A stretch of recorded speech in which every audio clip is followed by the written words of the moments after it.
Hare Krishna, welcome all to my Krishna Devotion channel. In Krishna Devotion channel, you see all videos about Bhakti and also listen Krishna चरित अमृतम। और श्री कृष्ण चरित अमृतम ग्रंथ अद्भुत ग्रंथ है। भगवान श्री कृष्ण के बारे में हम स्टार्टिंग से लेकर जो श्रवण कर रहे हैं और अब हम पहुंच चुके हैं इसमें उद्धव प्रसंग तक। उद्धव जी को कृष्ण जी ने गोपियों को समझाने बुझाने के लिए भेजा था ब्रज में, लेकिन ब्रज में उद्धव जाते हैं तो गोपवासियों सखियों का, माता यशोदा और नंद बाबा का प्रेम देखकर वो बिल्कुल ही उनके भाव चेंज हो जाते हैं। और जब वो वापस आ रहे हैं, 4 मंथ वो रहे हैं ब्रज में और उन्होंने जान लिया है ब्रज वासियों का कैसा प्रेम है श्री कृष्ण के लिए, और उनके आगे नतमस्तक हो गया है उद्धव। और उनके सामने रो भी नहीं पड़ा क्योंकि उसके मन में इतने ज़्यादा गहरी छाप पड़ी है उन सब ब्रजवासियों की कि वो रो भी नहीं पा रहा है, अपने भावों को व्यक्त नहीं कर पा रहा है। सिर्फ एक्सेप्ट कर लिया है उन सब के भाव, लेकिन अपने भाव कहाँ व्यक्त करे। इसलिए वो अपने रथ में बैठकर भारी मन से ब्रज से विदा तो ले लेता है, लेकिन मथुरा जाते जाते उसके मन में इतने भाव उमड़ पड़ते हैं कि वो अपना रथ रोक कर मथुरा की सीमा आने से पहले ही उतर जाता है और ब्रज की रज में लौट लौट कर बहुत रोता है।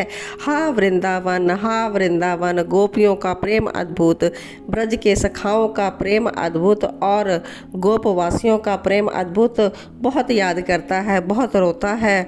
ब्रज की रज का मिलना बहुत ही दुर्लभ है, तो वो उसमें लौटता है जिसमें श्री कृष्ण के लिए सब में प्रेम ही प्रेम है। तो आज वो मथुरा में प्रवेश कर जाएगा, तो आज का एपिसोड ज़रूर श्रवण कीजिए। तो चलिए आज का प्रसंग हम श्रवण करते हैं। उद्धव प्रसंग एपिसोड है 246 और शीर्षक है प्रेम की विजय हुई।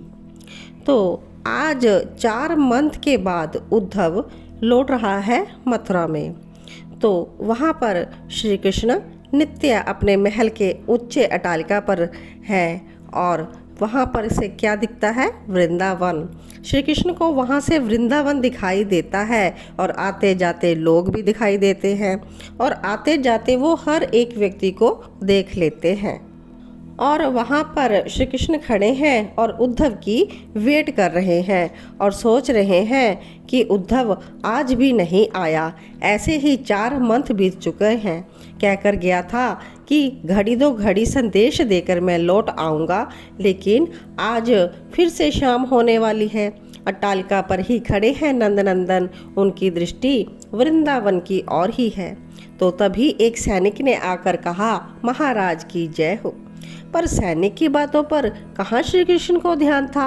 वो तो वृंदावन की ओर दृष्टि गड़ाए हुए बैठे थे। और उन्होंने क्या कहा आकर सैनिक ने, महाराज श्रीमान वसुदेव जी और अक्रूर जी पधारे हैं। और श्री कृष्ण को तभी सामने से उद्धव का रथ आता हुआ दिखाई दिया।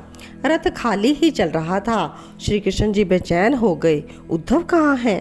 ध्यान से देखा तो उद्धव धूल धूसरित घुंघराले उसके केश बिखरे हुए हैं और वो पैदल ही चलते हुए आ रहे हैं। श्री कृष्ण तेज गति से उतरे महल की अट्टालिका से। उनका पीत पट कहाँ गिर गया उनको तो भान ही नहीं था।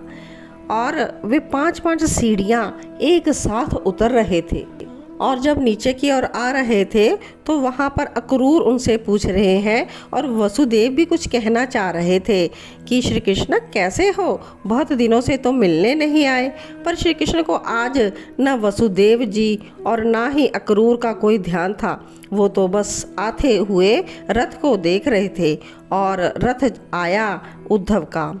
और क्या कहते हैं, उद्धव कई दिनों से तुम दिखाई नहीं दिए, वसुदेव जी पूछ रहे हैं उद्धव को देखकर। पर उद्धव का ध्यान भी केवल श्री कृष्ण पर है और श्री कृष्ण का ध्यान भी उद्धव पर। न हाथ जोड़ा न चरण वंदन, बस देख रहे हैं श्री कृष्ण को उद्धव। और अक्रूर पूछ रहे हैं, उद्धव कहाँ गए थे, बता तो दो। पर उद्धव तो अपलक श्री कृष्ण को देख रहे हैं। क्यों किया ऐसा, बताओ क्यों किया? क्या अपराध था उन बेचारे ब्रजवासियों का? यही अपराध था ना उनका कि उन्होंने तुमसे प्रेम किया।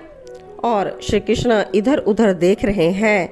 वसुदेव जी भी वहाँ पर खड़े हैं और अक्रूर जी भी वहाँ पर खड़े हैं, पर उद्धव को तो किसी से कोई मतलब नहीं।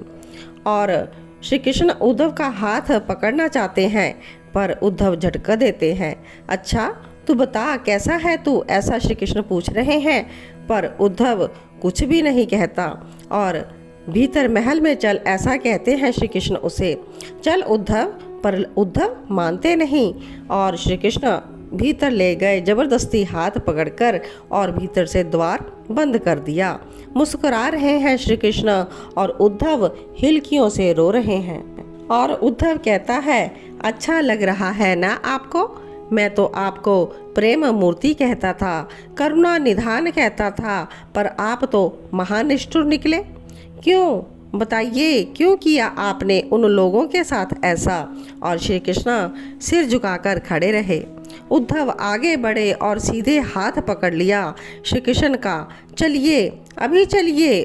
और उद्धव ले जाना चाहते हैं उनको। श्री कृष्ण को लेकर द्वार खोलने ही वाले थे, पर कहाँ ले जा रहे हो उद्धव?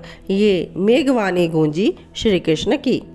उद्धव कहता है, वृंदावन लेकर जा रहा हूँ, चलिए मेरे साथ। संकल्प किया है मैंने, वृंदावन के एक एक लोगों से मैंने कहा है कि श्री कृष्ण को लेकर मैं अवश्य आऊँगा, आप चलिए। और उद्धव फिर ले जाने लगे। उद्धव कहता है, रथ खड़ा है बाहर, आप चिंता मत कीजिए मथुरा की, चलिए बस, यहाँ किसी का कुछ नहीं बिगड़ेगा, आपके लिए यहाँ कोई नहीं मरेगा, पर वृंदावन के लोगों को जीवन दान मिल जाएगा। और आप वहाँ जाओगे ना तो वे लोग कितने खुश होंगे, आपको कल्पना भी नहीं है। एक एक क्षण गिनते हैं वे लोग, एक एक पथिक से पूछते हैं, हमारा कन्हैया कब आएगा। वे लोग केवल तुम्हारे लिए जीवित हैं, जीवित भी क्या कहूँ, बस आप चलोगे ना तो वो जीवित हो जाएंगे। और चलिए आप, उद्धव जिद करने लगा। यहाँ आप किसके लिए हो? यहाँ आपके लिए कौन है? सब अपने लिए हैं इस मथुरा में, फिर यहाँ आप क्यों? कंस को मारना था ना आपने, मार दिया और मथुरावासी प्रसन्न हैं। मथुरा के राजा अब उग्रसेन हैं, पर आप यहाँ पर क्यों हैं? आपको तो वृंदावन में होना चाहिए। चलिए नाथ, चलिए वहाँ पर।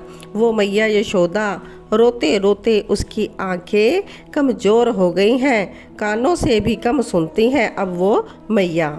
और क्या कहती हैं, बस मेरा लाला आएगा, मेरा लाला आएगा, यही रट लगाई रखती हैं। बाबा तो बेचारे कुछ कहते ही नहीं, पर अकेले में खूब रोते हैं।